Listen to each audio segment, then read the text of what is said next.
Hi, it's Deb from Deb's Days Designs, and I'm back with another project. Today we're making a grocery bag holder using fabric strips. It's a quick and easy project that goes together fast, so you'll have a colorful way to store all those plastic grocery sacks. Before I get started, I publish new content frequently, so be sure to subscribe to my YouTube channel or stop by the blog at debsdays.com and check out my Etsy shop, Deb's Days Designs. That's where you'll find a digital version of this project. It has the materials list and cutting measurements, step-by-step written instructions, and color photos. You can download it at home and print out the entire pattern, or, to save paper, just read through the directions on your device. All right, let's get this project started. Along with your regular sewing supplies for this project, you'll need a lining fabric, 5 fabric strips, a fabric strip for a hanging loop, and 2 pieces of elastic.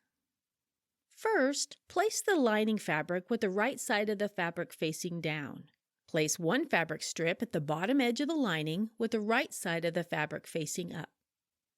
Center a second strip on top with the right side of the fabric facing down, and align the raw edges. Stitch along the long edge using a 1/4 inch seam allowance. Press it open. Place another strip on top of the last strip, right sides facing each other. Stitch along the long edge using a 1/4 inch seam allowance, and press it open. Use this same technique to add the other fabric strips. Flip the piece over. Use the lining fabric as a guide to cut away any excess ends of the strips.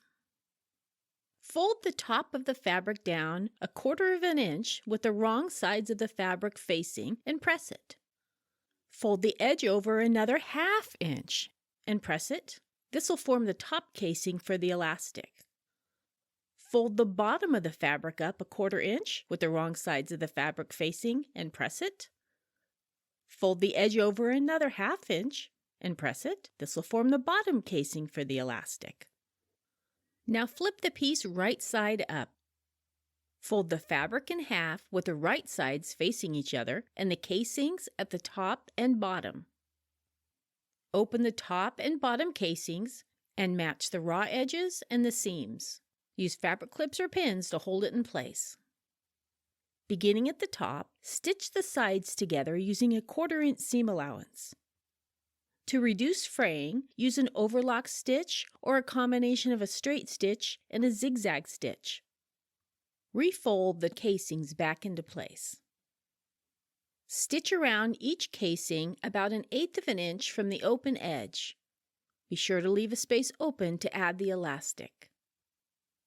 Insert the elastic and feed it through the top casing, adjusting it as you work it through. Pull both ends of the elastic outside the casing about 2 inches. To secure the elastic, stitch the ends together with a zigzag or straight stitch. To make it easier to sew the elastic together, I like to place a fabric scrap under the elastic, stitch over it back and forth, and then cut away the extra fabric without cutting into the stitching.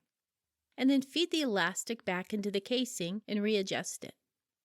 Use the same technique to add elastic to the bottom casing. To make the hanging loop, fold the 10-inch fabric strip in half lengthwise with the wrong sides of the fabric facing each other. Press it to make a crease and open it back up. Fold one side to the midpoint crease and press it. Fold the other side to the midpoint crease and press it. Fold the entire piece over and press it. Top stitch about 1/8 inch from the edges all the way around the fabric strip. Fold the strip in half to make a loop and place the raw edges of the loop inside the top opening of the casing. Secure the loop in place by stitching the casing closed. Press the loop up.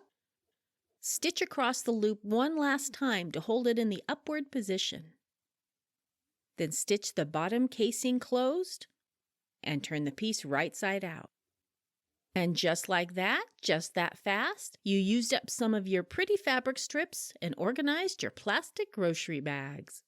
If you'd like to see more quick and easy sewing projects like this one, check out some of my other video tutorials. See you next time with another project.